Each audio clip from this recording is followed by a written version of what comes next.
It is with great enthusiasm that we welcome Damon Hack to Fairways and Friends, golf journalist, television broadcaster, and an avid golfer. Damon, welcome to Fairways and Friends Pawdscast. Courtney, it's great to be with you. We've been discussing this for quite some time, and I'm very pleased that we could pull it off. And known you for many, many years. We're sneaking up on decades now, I would say, and it's always a pleasure to visit with you.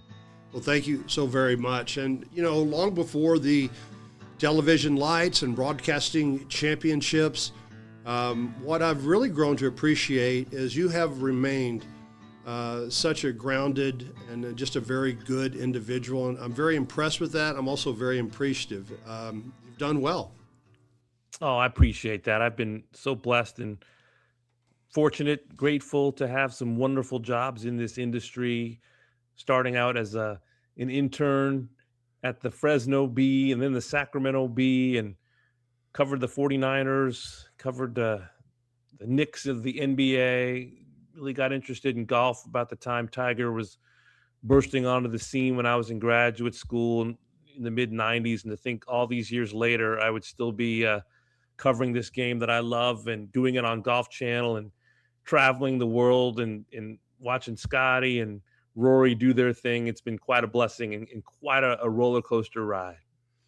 It's been a rich journey, and I've had a front row seat to it. It's something that I'm very grateful about. Going back to the very early days, what captured your imagination about sports, about writing and storytelling? You know, hear my parents tell it. I was the kid who would run out to the porch and in the driveway to grab the Los Angeles Times. I'd hand my father the front page, and I would steal the sports page and read the agate, which was where all the baseball games from the night before, all the stats would be, you know, written in black and white, and the Lakers box score. I'd see how Magic and Kareem and James Worthy had done the night before. So I really came to sports organically through newspapers, the stats, but also the storytelling. There were some wonderful sports writers that I got to read when I was young. Jim Murray was a wonderful columnist with the Los Angeles Times, and I just absolutely adored his way of telling stories about UCLA and USC and the Lakers and the Dodgers. I was fortunate to grow up in a time when the teams were really good. Like the Lakers were winning championships and the Raiders were good, and UCLA and USC had this wonderful sports rivalry. What's so interesting is that golf wasn't really a part of my life as a kid, outside of a couple of miniature golf, you know, themed birthday parties that I went to. I'd never played 18 holes until I was an adult. But I came to sports organically through my parents' love of sports, which kind of spilled down to me. And it's just been a blessing to be a part of it for as long as I have. And that was an era where you went out and researched and read the newspaper versus today. It's instantly at our fingertips, literally and figuratively. And I just think that's absolutely amazing.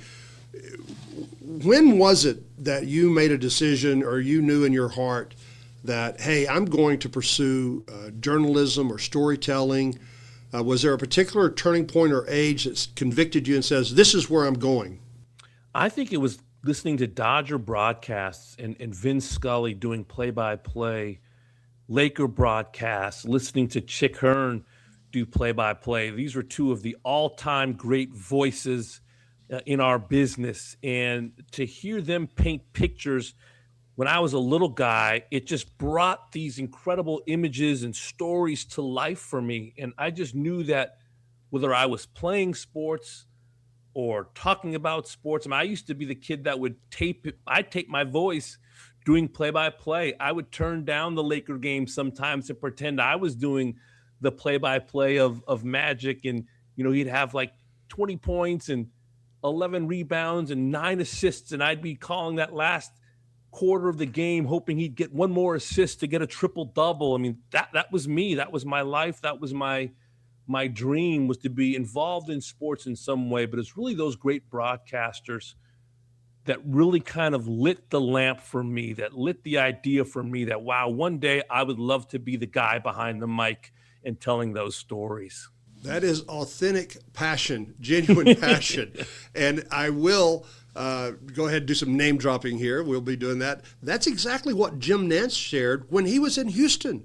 And he was the very same things. He would pretend to be broadcasting golf tournaments. His roommate, Fred Couples, and they one time rehearsed putting the green jacket on in Butler Cabin, and as you know, the rest of the story.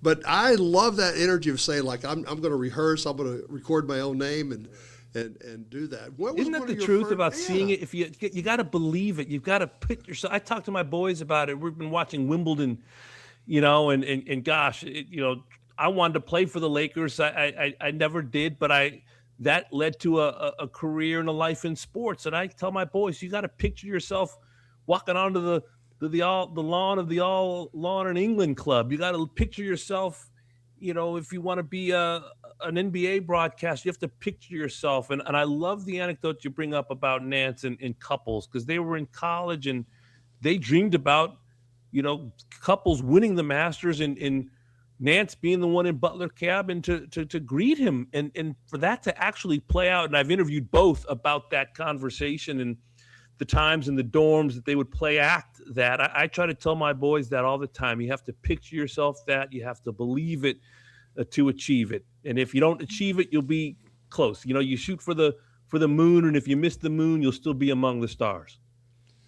Knowing that you enjoyed listening to the broadcasters, when you went to live games, no matter whether it was baseball or basketball, was that a little disappointment? Did it feel like a different vibe that you weren't hearing the play-by-play?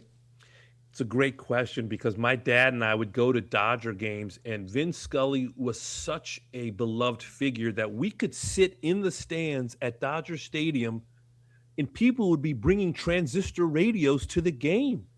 And we could hear Vin Scully. It was almost like it was going to like an opera. You could hear the crack of the bat and the cheers of the crowd, but just below the din was Vin Scully's voice. And you wouldn't dare bring a radio to a baseball game today and have the play-by-play voice, but it was okay. It was accepted. It was encouraged that you could like listen to the game in the stands. And if you wanted to have Vin Scully's voice playing low, you could. So it almost to the contrary, like I remember being at home and listening to Vin Scully, in the car ride listening to Vin Scully, and even being at some Dodger games in the flesh, in person, and being able to hear Vin Scully's voice, because either we or someone nearby would have a radio, and it was just absolute magic. And you're talking about one of the most beautiful baseball venues, most beautiful stadiums anywhere in the world, and there's Vin Scully's voice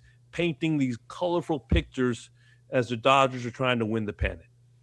I'll tell you what I'll do later today. I'm going to go search for YouTube videos of the Dodgers and Vin Scully. You've got my appetite going. You spent some time at Sports Illustrated. That's recognized as the gold standard in journalism. How did that come about? Yeah, I was, well, first of all, I was a kid, one of those kids who would get Sports Illustrated, and if I liked the cover, I'd put it on my bedroom wall, whether it was Dr. J or Kareem Abdul-Jabbar, UCLA SC rivalry game. Those were the types of sporting events, Notre Dame football. You had all these incredible athletes who'd be gracing the cover. So I was a kid that loved reading about it, seeing the pictures. So I'd always, once I got into journalism, I'd always believed and hoped and dreamed that I would one day write for Sports Illustrated. So I was at the New York Times from 2002 until 2007, and the Times is based in New York City, as is Sports Illustrated. So I had returned, or I was at the airport after covering a PGA championship.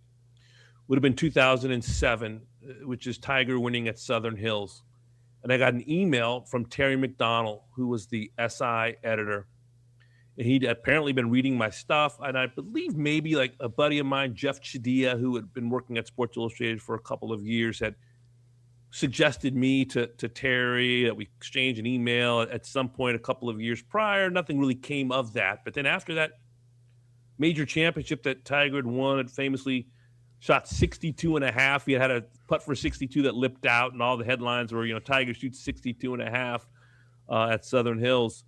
And Terry had said, "Hey, I've been reading your stuff. Would you like to come and sit down with me at SI and talk about maybe making a move?" And next thing you know, I'm in his office when I get back from Tulsa, back in New York City, and we broke bread and talked about maybe me doing golf and the NFL for Sports Illustrated, golf in the spring and summer, football in the fall and winter. And I said I would love to consider it. He made me an offer. I went back to my editors at the Times, and they said, "We'd love to keep you, but that's a great offer from SI." And I took it. I was very happy as the golf writer for the New York Times, and I'd been there for 5 years previously, 3 years as the NFL writer, 2 years as the golf writer for the New York Times, and was very happy. At the time, wasn't seeking employment elsewhere.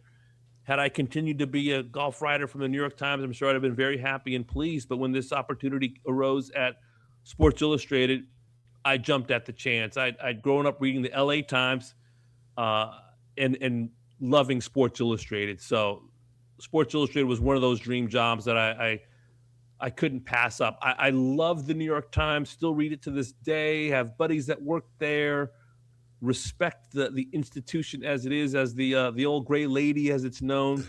But I also loved my 5 years at SI and covering the NFL, writing a couple of Super Bowl game stories, writing an '08 Masters story when Trevor Immelman held off the likes of Tiger and Brandt Snedeker to win the green jacket. Of course, Trevor now the analyst who sits beside Jim Nantz at the Masters and for all of CBS golf events. So, yeah, I enjoyed my 5 years at SI, and to think that I got to write a couple of really cool cover stories. I wrote a Tiger Woods cover story when he was coming off of injury early '09.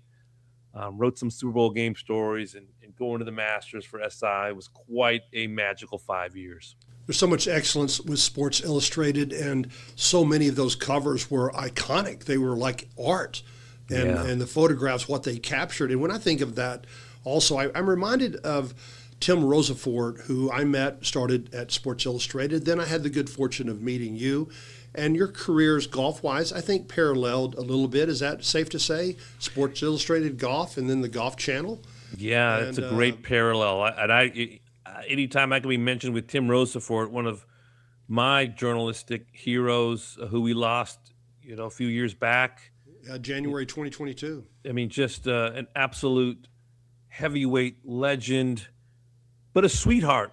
Yes. A powerhouse and a sweetheart. Someone who I could text and say, "Hey, do you have so-and-so's phone number? Can you help me with this?" And he always, unfailingly polite, would always say yes. I was younger than Tim, and Rosie was always helpful. He was a dogged reporter, had connections throughout the business, Courtney, as you know, but absolutely someone who went from a great writer to a great television golf broadcaster, and someone who elevated Golf Channel and who elevated golf journalism, wrote books and great articles, and we miss him to this day. He was very protective of his contacts. There were times that he was asked very, I don't know how to frame it, but almost trespassing questions, and he protected his sources. He would answer it politely, very classy. That's who he was. And but I do appreciate him, and then right after I got to spend time with him, I started getting to spend time with you. So it's something that really I'm very grateful for. Who was one of the first individuals in journalism that poured into you? You mentioned New York Times and then SI. Who was one of the first individuals that really poured into you, and how did they shape you and mold you? I've been so fortunate. I mean, I can name almost a person per stop that I've been. I think about my time in Sacramento. Steve Blust was my sports editor at the time, and this would have been the summer of 1996. So after I graduated UC Berkeley and got a master's in journalism, I got a 3-month internship at the Sacramento Bee. And Steve Blust was throwing me at different events, Sac State, A's and Giants backup writer, go to the Niners and be the third or fourth writer and watch the columnists and beat writer do their thing and learn from them. And then one day he asked me to kind of think outside the box on a story of a mascot and what it would be like to experience being a mascot for a night at a sporting event. And there was a RHI team, like a roller hockey international. It was called the Sacramento River Rats. And Steve Bluss said, Damon, I want you to dress up as Ricky the River Rat for a night at a game at Arco Arena in Sacramento, California, and then write about the experience. And so I was like young and fresh out of grad school. I was like, absolutely. It sounds crazy, but I'm going to say yes. So I ended up going to Arco Arena where I dressed up and got this big old rat mascot head, put it on my head. I had a big old hockey oversized mascot uniform. The only issue was I couldn't skate. I was like, it's roller hockey, so it wasn't ice, but I didn't feel confident enough on rollerblades, so they just gave me some comfortable shoes. And I think previous Ricky the River Rats had skated, so I was already behind the 8 ball because I wasn't a skating Ricky the River Rat. I was a running Ricky the River Rat. So I'm during breaks in the action, I'm jogging onto the field, or not the field. I guess it would have been a court, as it were, and running up and down the stairs. And I remember during one of the intermissions going into the locker room and there's the coach and he sees me and he'd already known that I was a Sacramento Bee intern who was going to be dressing up. And he goes, hey, feed the rat. And that ended up being a quote that I used in the story. And, trying to make fans laugh and trying not to be, intrusive, but having a good time. And it was hot, and I wrote about how hot it was in that oversized Ricky the River Rat mascot head. But it ended up being like a couple 1,000-word piece, and it got a lot of great play in the sports section of the Sacramento Bee. And it was a moment like that where an editor said, let's take a chance and do something a little goofy, something different.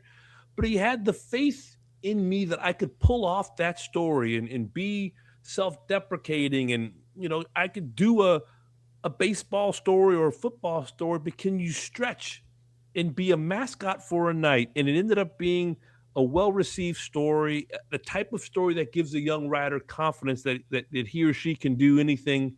And it was one of those moments where I felt comfortable, whatever endeavor it would be, I was going to find a way to get the job done, whether it was, walking up and down Amen Corner and trying to see, Tiger do his thing, or, being a oversized roller hockey international mascot for an evening in Sacramento, California.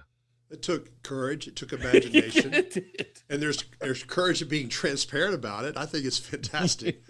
But boy, that's pouring in a whole lot. That's going after it. I've had some great mentors too, and there are a couple of wonderful writers there. Mark Kreidler was a great columnist at the Sacramento Bee, a sports columnist. We're in touch to this day.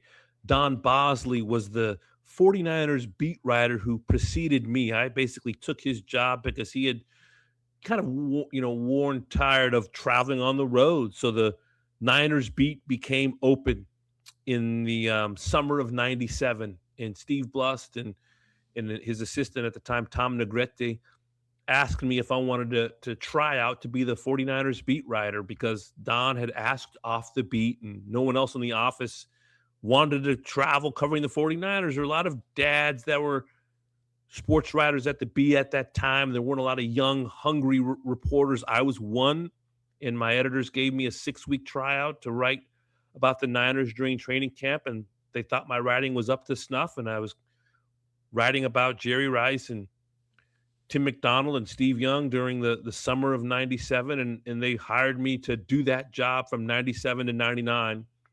And it was just one of those confidence building things. But the writers there that were older than me were all so kind, guiding, mentors, put jet fuel in my tank to believe that I could do it. And it's just one of those things where I've been surrounded by great, great people. And sure, I've worked hard and had my eyes and ears opened, and it takes listening. We got one mouth and 2 ears. So I've tried to abide by that old adage and listen more than I talk. But I've had some wonderful teachers along the way.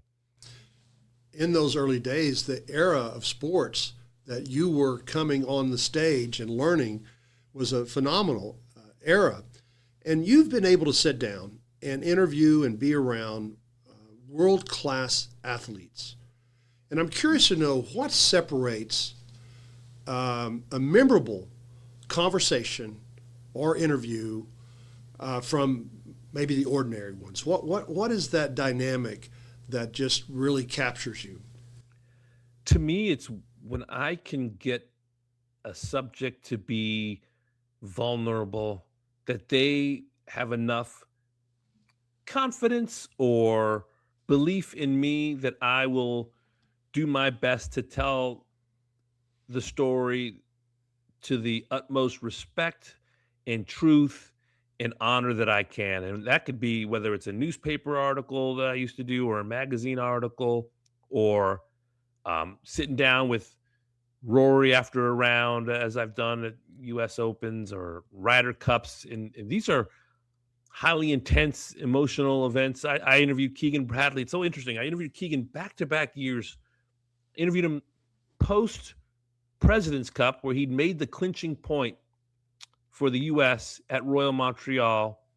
And then 1 year later, I interview him post defeat at Bethpage Black, standing on the 18th green. He was the Ryder Cup captain. And both interviews are among my favorites of all time because Keegan was vulnerable both times, talking about how I was the old guy. I never thought I could make these putts down the stretch to help us win the President's Cup. And remember asking him about the fact that, you're now on your way to be the Ryder Cup captain. And he was saying, well, I'm going to take a lot of what Jim Furyk did this week and hopefully bring that to Bethpage Black. And then we are 1 year later, same guy, same final green, different country, but same type of moment, but completely 180 degrees in terms of his emotions, from elation as the hero to having to swallow defeat as the Ryder Cup captain, and him saying, gosh, Luke Donald is the greatest Ryder Cup captain of all time. And I'm asking, what would you have done differently? And he says, you know what, I would have set the course up differently. And, I would have done a lot of things differently. And the pain in his face and in his voice. And I said, gosh, I go, Keegan, you love the Ryder Cup. Is it possible that you could love it even more now, even in this tough moment? He said, gosh, I have the strangest relationship with this event. I care about it so much, but it's hurt me so much. A player who never has won a Ryder Cup. He's been on the 2012 team that was the miracle at Medina for Europe. He was a player there, paired beautifully with Phil Mickelson, but then they got beat on Sunday as Justin Rose and Rory and company helped bring them back. And then 2 years later, he's a part of the team that loses in Scotland when Tom Watson was the captain. And then he gets the opportunity to be the captain himself after being passed over as a player. And he plays well enough to maybe warrant a spot on the team as a player, but selflessly decides, I'm not going to take a spot. I'm just going to captain. And his heart's been broken. But I'd been interviewing him. I've interviewed him many times through the years. And I feel that at least in moments like that, and whether it's because I'm getting old, I've been around for a while, and these guys know who I am, or hopefully they know that I don't ask gotcha questions. I'm not looking for some, gotcha soundbite. I try to be empathetic when the moment calls for it. I try to be tough when the moment calls for it, but I try to be fair and honest at all times. It's a great answer. And Keegan is really a solid individual. I never will forget the first time I met him. I was fortunate to be doing ESPN Regional in Dallas, and John Bush set me up, the media lead for the tour, in the media center at the Byron Nelson tournament. And the year that he won it, went over to my little booth and went to a commercial break, and he was standing right outside the booth. He scared me when I took my headphones off. He goes, "Hi, I'm Keegan Bradley. I just won the tournament, and because I won the tournament, I missed my flight." And John Bush said that maybe you could interview me. Oh, wow. It was just, he just won the tournament. And Wow. I loved, you talking about being vulnerable. He said, yeah, I missed my flight because I won the tournament and I've got some time. But that's just the type of a guy he is. He is a great guy and a great golfer. And that is fantastic. What is the one story that you wrote or you almost wrote that is still with you today? Wow, great question. The story that I wrote that's with me still to this day. It's probably a feature that I did. One of my first football features for the New York Times was a piece on Drew Bledsoe. Drew had been the longtime quarterback of the New England Patriots, gets hurt early in the season. Tom Brady takes over, and basically the legend is born. Drew doesn't get the job back and gets traded ultimately to the Buffalo Bills within the division. So he's newly signed with Buffalo, and I end up going to Buffalo on behalf of the New York Times to do a feature story on Drew and his new life and how strange that a tackle that happened on the sideline, big hit by Mo Lewis, and to get the details of that hit and how that hit changed the course of NFL history. And he was so open and honest about how strange it was to be a number one overall pick as he was out of Washington State, and had been in a Super Bowl with the Patriots, losing to the Packers, but still a top flight quarterback who gets hurt. And here's this young sixth round pick, 199th overall, skinny kid out of Michigan named Tom Brady, and how he ends up losing his job. But the crux of the story was, and I'll never forget it, and I began the story with him laying in the ambulance after the hit, because none of the sports writers who were there really knew the severity at the time of the injury. He got replaced in the game, but he stood on the sideline for a while, and later was learned that he ended up having to go to the hospital to get he had like a seared, the way he described it, was like a seared blood vessel in his lung, and his wife being frantic, trying to find out, where are you? Are you on your way to Mass General? Like how serious is this? And he kind of beautifully recalled those harrowing moments between himself and his wife, and this push pull between being a tough football player and being scared for your life and worrying about your job, worrying about your family, but also saying, hey, I'm an NFL quarterback. And he just so beautifully detailed the harrowing moments being in that ambulance and kind of blacking in and out. And ultimately he was taken care of and stabilized and was okay. And just the months that followed, and seeing Tom Brady kind of rise and become this absolute superstar. And then he gets traded, so he's freshly on this team. And I said, so what do you do with all your Patriots t-shirts, and you got kids, and you've had, you were a backup when Tom Brady led the team to the Super Bowl against the Rams. And he goes, yeah, I've got all that stuff. I've kept the ring, I put it in a safe, but it'll be more special when I win a ring with the Buffalo Bills. And that was a part of the story. Just all, when you're a sports writer, you're trying to just capture these moments, capture these scenes. So I had these harrowing scenes from the game where he got hurt, and these harrowing scenes in the ambulance, and this redemptive arc that he was seeking as the Patriots traded him within the division, like to a division rival, which is like saying, hey, well, we're not that scared of you, Drew. We're not sending you to the NFC. We're sending you within the division because we just don't think you're that good anymore. And the pride that you must feel as an athlete, like, hey, I'm going to show you what I can still do. Famously, they beat the Patriots the first time they played them after that trade, 41-0. But then at the end of the season, the Patriots ended up payback, beat the Bills strangely by the same score, 41-0. Drew's career with the Bills never really panned out to the way he or the organization wanted. He ended up going a couple more stops. I think he played for the Cowboys at one point. You'd know that. It just never really was the career that he thought it might be post New England. But I just never forget it had all these elements of this prideful, competitive guy. And I'd known of Drew Bledsoe since I was at UCLA when I was doing play-by-play when UCLA played Washington State, at the Rose Bowl. And so I had actually done play-by-play of Drew Bledsoe, who was this all-American stud. So I'd been following his career all the way from college. So that story of his openness and his competitive fire and his wins and losses and injuries, that just sticks to me. It was early in my Times career. It was like the second big feature that I wrote for the sports pages of the New York Times. And and I've talked to Drew, like Drew's a wine guy. So we've actually kept in touch and discussed wine occasionally. But that interview that I did with him is one that stays with me, and that story and telling that story is one that I still think about to this day. Rich and inspirational is that Yeah. story, and deep. Yeah. And so many twists and turns. Absolutely. I love that. Thank you for sharing that. I'm going to move a little bit into some golf. I almost don't want to because this is so good, and I'll probably get an F in conversations. But, Damon, millions of people know you. They know your face. But what they don't know is the preparation that goes into a broadcast. Can you share a little bit about preparation?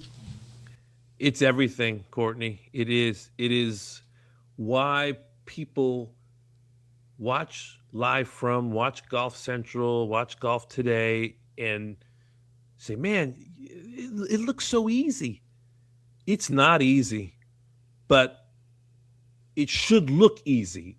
Like, it should look conversational to the viewer. It should look like when someone says, Damon, how many, Masters did Tiger win? I could say, oh, well, he's won 5, and I can tell you it's 97, it's 01, it's 02, it's 05, and 2019. Like, I have to know that, like that type of information.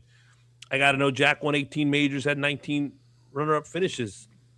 I got to know that Tom Watson won 8 major championships, or 8.5 if you count the runner-up to Stuart Sink at the 2009 Open at Turnberry, where he lost in a playoff. Like, I have to be able to just riff and go, and it has to look easy, but that is weeks and months and years of preparation. And a little story I can tell you, I covered the Players Championship this year and was on the desk for Live From all week, every morning, that entire great flagship event of the PGA Tour. And I got home the next day on a Monday, and I started breaking out my Masters prep. Like, already, like, I was like, there's no time for an exhale, a celebration. I got my green pen out because I like to write in green for my Masters prep, which a lot of people might not know, but they will now. And I'm starting to write down nuggets like, okay, Magnolia Lane is 330 yards long. How many, holes have dog legs? How many holes have water? Like I'm already starting to think, okay, who's the defending champ? Well, Rory's the defending champ. Rory trying to go back to back to become the fourth to go back to back to join Jack and Sir Nick and Tiger. Like, that has to be right there at the tip of my tongue. But it's years and years and years of preparation. But I enjoy it. Like, I'll get home and my boys will be doing homework, and I'll take out my computer. I'm like, guess what? This is Dad's homework. It's, knowing about Craig Wood and Jimmy DeMeritt and Ben Hogan and Byron Nelson. Like, this is what I have to study, and not just as an example to my boys, but I actually enjoy it. Like, I always enjoyed school. I loved being a student, and in so many ways, my job now is just a continuation of school. It's interviewing Scotty Scheffler at Pinehurst or at St. Andrews, and I've been fortunate to do both. It's interviewing, Rory McIlroy in victory and defeat. It's been, interviewing Tiger countless times, from interviewing him at the Masters to interviewing him at a TGR Junior Foundation event in Pebble Beach, where I got to spend a couple days with him and his junior golfers. But to get comfortable with them, to get comfortable in front of the camera, that information has to be ready. I love it when viewers tell me, man, it looks like you guys are having fun. Man, Damon, you're always smiling. Damon, I feel like I know you. Part of it's just who I am. I'm an optimistic person. I always have been, and hopefully, knock on wood, always will be. Supremely blessed and fortunate to be in a game and business that I love. And the preparation it's fun for me.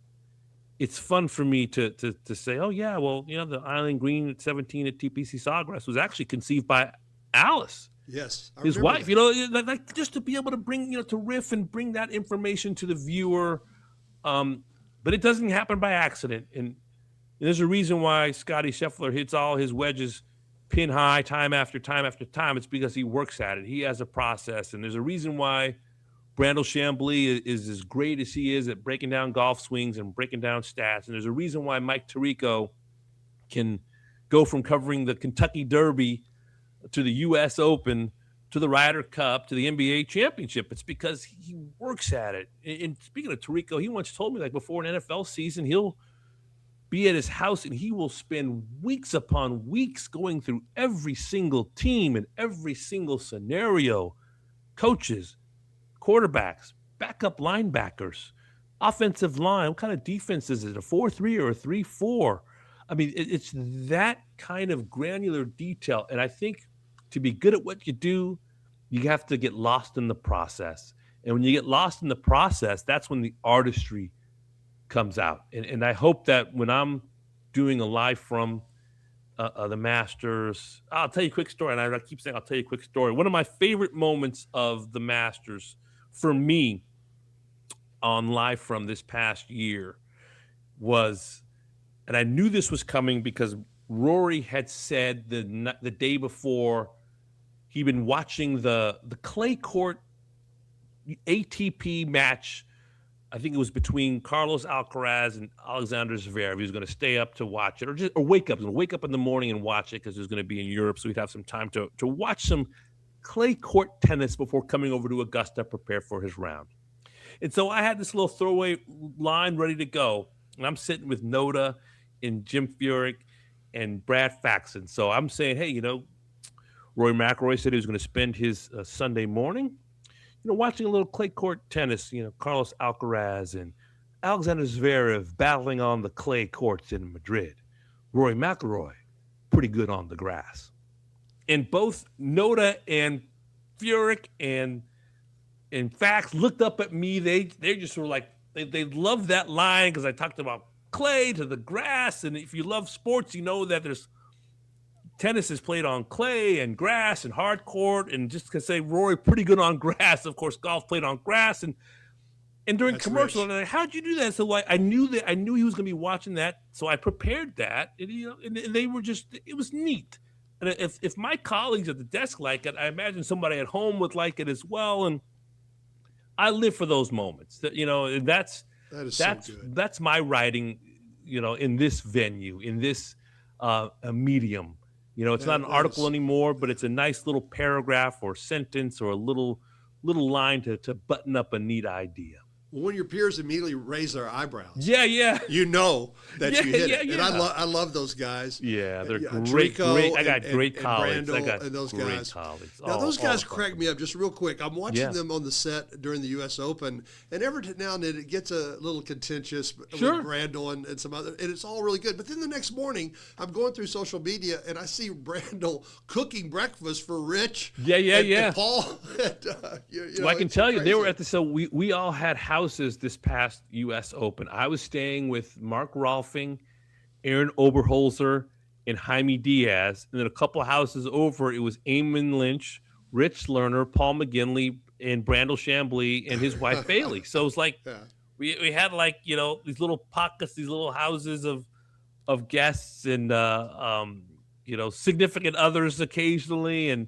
But they try to keep the teams together. Like the folks that I would be doing TV mostly with at Shinnecock was in my house. And then you had Rich, Paul, and Brandel together, and Eamon was contributing to the night show as well. So good on the producers to try to keep us, get that camaraderie going on the air and off the air as well. Phenomenal. You have had a very busy, very demanding stretch. You handle it so well. And we're coming up on the Open Championship, and you're going to unveil a piece live from the Open Championship about Jordan Spieth and his 2017 victory at Royal Birkdale. Talk to us a little bit about that. And you're going to be in the studio, but you still have a tremendous amount of work to share.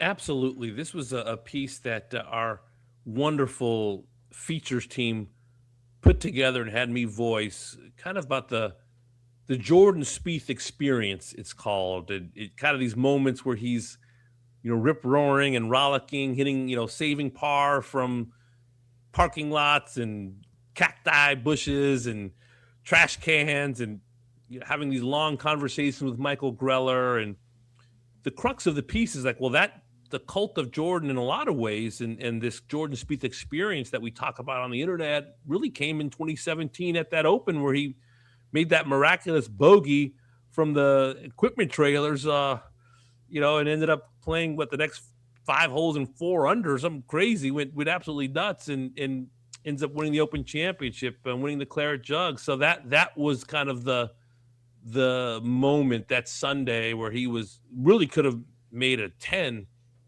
and ends up saving bogey.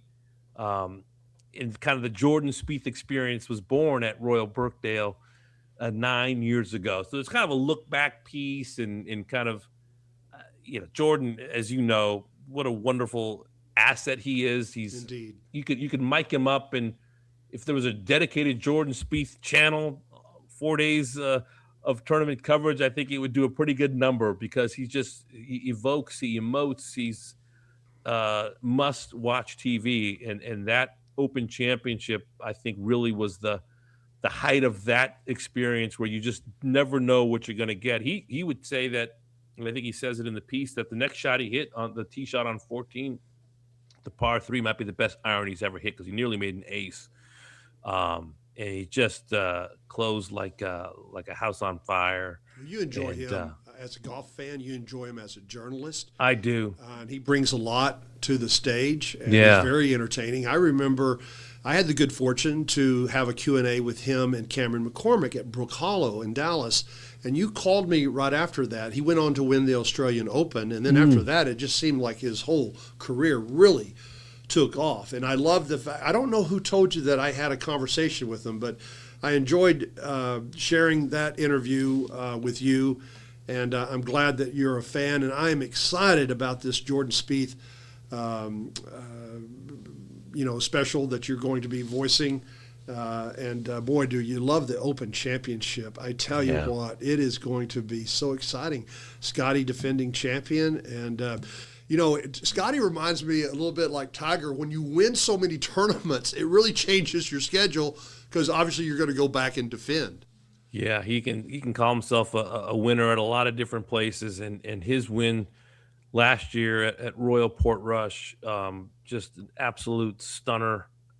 Just a reminder that, first of all, the great history of Texans, who've performed well in the Open. You think about the likes of Justin Leonard and Jordan Spieth before Scotty Scheffler, but there's always kind of that. Even Tiger went through that a little bit. Well, Tiger won the Masters by 12. Will his game transfer to the links? And he won the Open by 8 in 2000 at the old course at St. Andrews, and sure enough, Jordan Spieth wins the Masters and wins the U.S. Open in 2015. Oh, the Open's a different kettle of fish. He wins in 2017, and then Scotty also, wins a couple of green jackets early, and then wins a PGA, and then he wins the Claret Jug. It's like, wow, this is a game that will travel. And obviously, Texans growing up with the wind and dry, firm, fast conditions, no surprise to me. But you're right. I mean, and Scotty's having a phenomenal year, even though it was only one time. He's had some slow starts to his tournaments on Thursdays. Now has 4 runner-ups already in 2026, including at the Masters. Nearly caught Rory at the tape. But I talked to Randy Smith actually during the run-up to the U.S. Open. It was me and Rich Lerner were standing on the driving range, and Randy walked up. It was before Scotty was going to do a little practicing on the range, and Rich goes, what would you tell folks that are worried about Scotty? And he just kind of smiled and laughed. He said, that's my response, because Scotty is almost always on the leaderboard, almost always in the mix. And much like Tiger, if Tiger would go a couple of months without winning, everyone's like, oh, what's wrong with Tiger? Tiger's in a slump. And Scotty's kind of facing a little bit of that this year, but I'm not worried about Scotty. He is as professional and process oriented as they come. He keeps things simple. He works hard, and water finds its level. In 100%. class is permanent, form is temporary. It's guy's got a lot of class. Randy is a great guy. I visited with him a little bit yesterday, and he was asking about the podcast. I told him that you were going to be on, and he wanted me to be sure to tell you hello. I can tell back that at him. He's a really big fan. Could you share with us, talking about some of the new rollouts relative to the PGA Tour, could you give me your perspective as a golfer and as a fan, what was recently rolled out by the commissioner and also by Tiger? Yeah, that's the new PGA Tour Future Competition Committee has been working on trying to put together a competitive framework and schedule starting in 2028 to continue to attract, refine, attract fans, refine the product. And they announced Brian Rolap, the new CEO, and along with Tiger, this new kind of 2-track series, a championship series and a challenger series, which will basically have these two kind of concurrent series, a tier A, a track 1, a tier B, track 2. And it'll be the signature events, as we've come to know them now, will basically morph into this championship series. And then this track 2 will be the challenger series. And we have a sense of what some of them will look like. Bay Hill, for example, the Memorial Tournament, those will be your top line championship events. But there's still some question marks about what events will comprise tier 2, the challenger series. And we've had wonderful friends in common. One of them, Art Strickland, who reached out to me and said, I'm a little concerned about some of the Dallas area events and where they'll be placed, because it's just unsure. Would a Byron Nelson be a track 1 or track 2 event?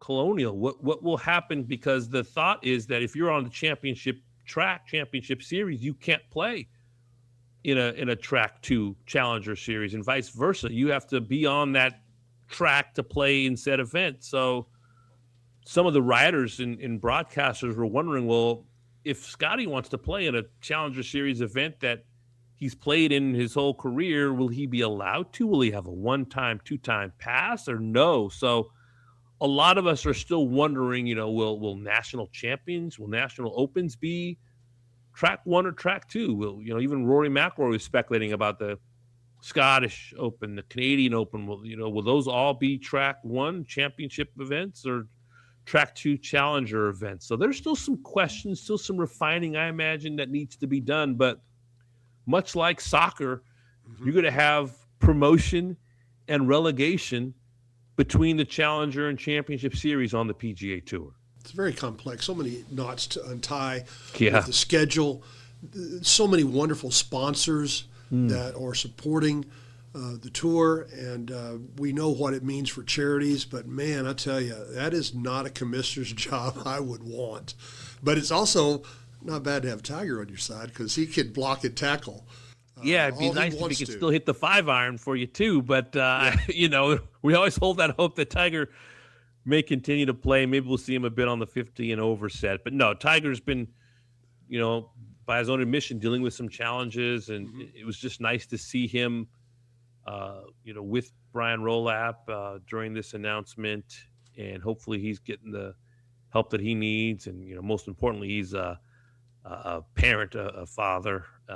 And I've often said, especially the last few years, Tiger's given us so much, so many moments. If he doesn't want to play golf anymore, he shouldn't. I know that's not how he's built. I know how competitive he is, and he wants to compete.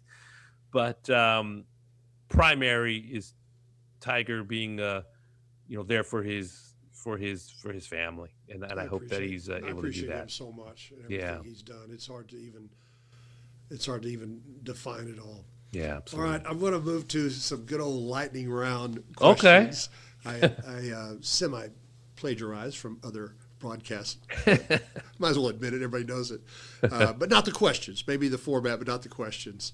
All right, so just maybe one word or short responses when I throw these at you, okay? Okay. Augusta or St. Andrews, which one are you going to play? I know you said lightning. Now I'm lingering. It's okay. Oh, gosh. I love them both. I've played them both. Get out You of know the what? pool. I've played Augusta twice and the old course once. So I'm going to say the old course. Okay. All right, I To like make that. it 2-2. Sunrise tee times or late afternoon tee times? Oh, late afternoon. Walking or riding? Walking. Pebble Beach or Cypress Point? Cypress. Favorite interview ever? Michael Jordan. Wow. Hello. Favorite golf book? Oh, wow. It's a great one. Probably The Match, Mark Frost. Oh man, that is so good. I couldn't put that down. Yeah, Mark Frost is unbelievable. It's an absolute page turner. And Wonderful the way he book. writes, he'll fade you in and out. He'll let you know what the backdrop of the era and what was going on, and then you Speaking go of Cypress right and back to Pebble, Cypress. right? Yeah. Oh. You go right there, and I felt like I was walking the fairways with those He guys. is a magical storyteller. Great he writer. is extraordinary. Yes. I love that guy. You just Yeah. gave me another idea. Maybe I have to. Here you go. Reread that one, right? Yeah. We did have him on ESPN, and co-host was a pure sports guy. Loved the guy. Not a golfer, but a pure sports guy. And Mark Frost was doing great with his interview, and my co-host said, "All right, well, thanks for joining us. Have a good day." And closed him out. And Right. Wow. I took several months before I ever emailed Mark, and because I figured he would purge, delete, All right. Dream foursome. This is a tough one. Dream foursome. Wow. My late father, for sure.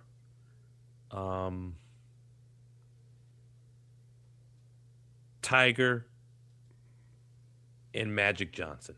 Man, you are hitting it in the sweet spot, Damon. I'm loving it. That'd be ultimate dream. Yeah. Most underrated golf course, unappreciative golf course, in your opinion? That's a real good one. I'm going to say Montauk Downs, Okay. east end of Long Island, municipal state park, just like Bethpage Black. You got to work hard to get there. The routing stayed with me the first time I ever played it. Got to play it again this past June during the U.S. Open, and it is one of the great walks in golf, Montauk Downs. Who is someone that you haven't interviewed, like you would like to interview? And that may not, there may not be an answer to that. You may have interviewed everybody. Wow, that is another great one. I've never interviewed Tom Brady. All right. You know what? Maybe I did. Did I interview? He might have joined Morning Drive one time, but I mean like one-on-one. Right. I know. I'm Like, with you. yeah, I think we might have had him like as a ensemble cast. But he's someone I would love to like have in this format, like I've done with Tiger, like I've done with Peyton Manning. I've interviewed Eli. I've interviewed Ben Roethlisberger. I've interviewed Jordan. I've interviewed, which was great. Talk about intense. Jack Nicklaus. I've interviewed. Barbara. I've interviewed. Arnold Palmer. Got to meet Byron Nelson before he passed away. And I'm not bragging, Courtney. No, I'm just Franz, I know. I'm like goosebumps as I say these names. Like, it's been special. It's been really, really just as a little guy who grew up loving sports. That's what I've been able to do. Damon, you're a long ways away from ever wrapping up your career. I think your career will definitely be timeless, and it may not end. But if you ride off into the sunset one day, what do you want people to say, not about your broadcasting or your writing, but what do you want people to say about the man, the person, Damon Hack? Wow. That I loved being a dad and loved being a husband.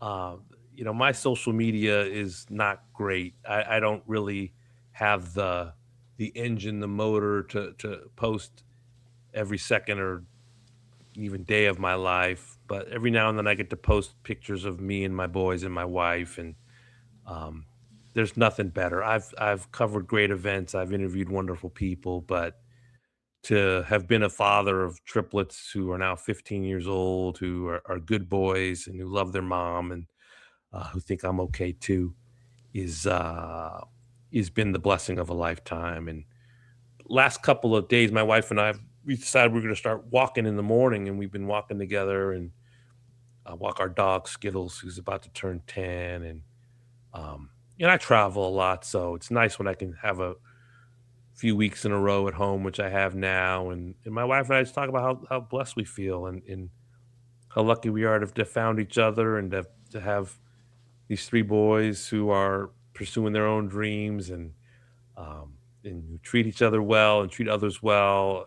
I hope that my legacy is that I've been a kind person who raised kind human beings. That's really the most important thing. I hope that the people I've come across in this business um, have felt like they've been treated right, and that I'm raising human beings that are trying to do the right thing as well. And if those things are true, if those boxes are checked, I will have lived a blessed and full life.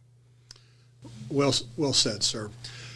We're going to wrap up our conversation. I do have one more question for you, and I just want to tell you, you already know this, how grateful I am for our relationship, our friendship, and talking golf. And sometimes I call you on the way to Augusta or wherever, and we have phenomenal conversations, which I'll always treasure.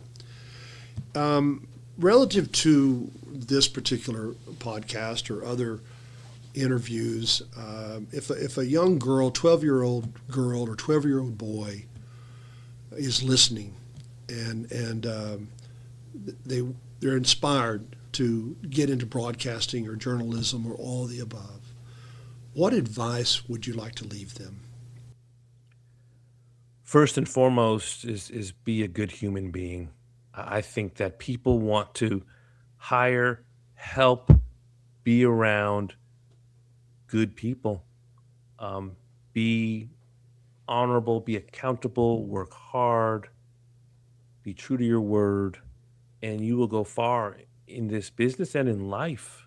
I feel like, much like Jack Nicklaus, who every offseason would go back to Jack Grout and ask him, teach me how to play golf. And they would work on grip, stance, posture, alignment. Those are fundamentals for life. If you are an honorable, honest person who works hard and people can trust, those are my life fundamentals. Those are the things I focus on. And if you're 12 years old and you want to be in this business, you have to be a connector. You have to be a trustworthy person. You have to be an honorable person. And I think those are the traits that will carry you in whatever aspect, whether you're in front of the camera, behind the camera, a researcher, a director, a producer, a broadcaster. I've seen that whether I was working in Sacramento, California, or New York City, the same traits that I've tried to bring to whatever job I've have carried me through the day. And whenever it's a 50-50 situation or a moment of doubt, that you want to have people in your corner who will say, well, I know that I can trust that person. I know that that person is true to his or her word. And I just feel like those are things that allow me to sleep good at night, that I can put my head down on the pillow and say, I did good today. Be good to yourself, be good to your fellow man, fellow woman, and you will go far in life and you'll find your place. Invaluable, indescribable. It's so grateful. Thank you so much, Damon Hack, and enjoy the Open Championship. I can't wait to hear your piece and more work that you're going to be producing. And thank you so much for your time. It's great to have you on Fairways and Friends, part of Pods Nation. We're going to grow it, I'm telling you. I have no doubt you are a gem. You are unique, and you are one of the best people I know, Courtney. It's been great to visit with you. Thank you so much, and we'll be in touch, and we hope to see you in the fairway real soon.